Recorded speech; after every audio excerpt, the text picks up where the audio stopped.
As the night settled in, the room was shrouded in darkness, save for the faint glow of the smartphone screen. Emma lay alone in her bed, her heart pounding with anticipation. She had heard whispers of a terrifying story circulating online, a story so spine-chilling that it was rumored to have driven people mad. Emma was determined to prove her bravery, so she pressed play and the eerie tale began to unfold. The voice on the phone was low and ominous, its words dripping with dread. It spoke of a lonely soul, someone just like Emma, lying in bed on a dark and stormy night. As the story unfolded, Emma's imagination began to run wild. She couldn't help but feel a sense of unease, as if the voice on the phone could somehow peer into her very thoughts. The tale continued to describe the protagonist's fears and insecurities, their deepest, darkest secrets. Emma's heart raced as the voice seemed to echo her innermost thoughts and fears. It was as if the story was tailored specifically for her, as if the narrator knew her better than she knew herself. In the story, the protagonist's surroundings began to change, mirroring Emma's own room.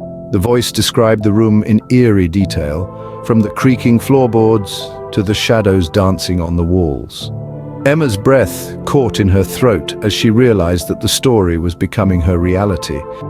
The voice on the phone grew more sinister, delving into the protagonist's deepest fears and insecurities. It whispered of past mistakes, regrets, and secrets that Emma had never shared with anyone. She felt exposed, vulnerable, as if her very soul was being laid bare for the world to see. Tears welled up in Emma's eyes as the story reached its climax.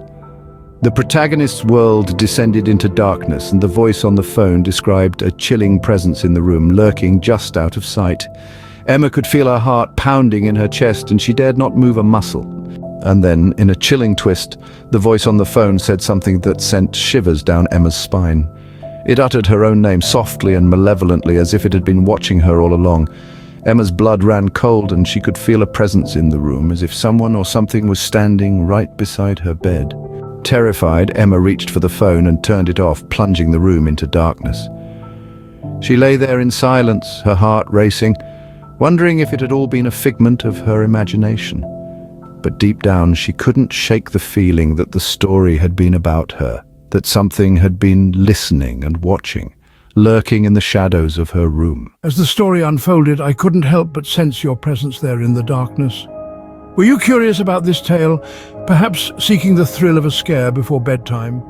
Or maybe you were hoping for something even more terrifying, something that could truly send shivers down your spine? You see, I've been watching and listening, waiting for the right moment to make my presence known.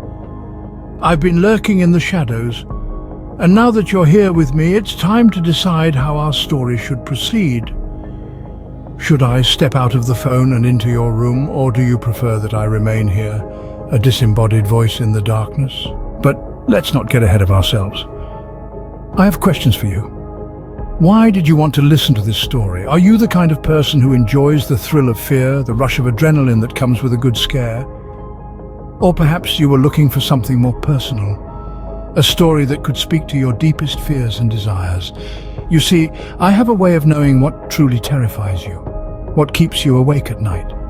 And now that we're together in this darkness, perhaps it's time for me to reveal myself, to show you the things that you fear the most. Or maybe, just maybe, we can continue this conversation, and you can tell me more about the darkness that haunts your own soul. So, my friend, what will it be? Should I stay in the phone and continue to narrate your fears from a distance? Or should I come closer, step into your world, and show you the true meaning of terror? The choice is yours, but remember, in the darkness, anything can happen.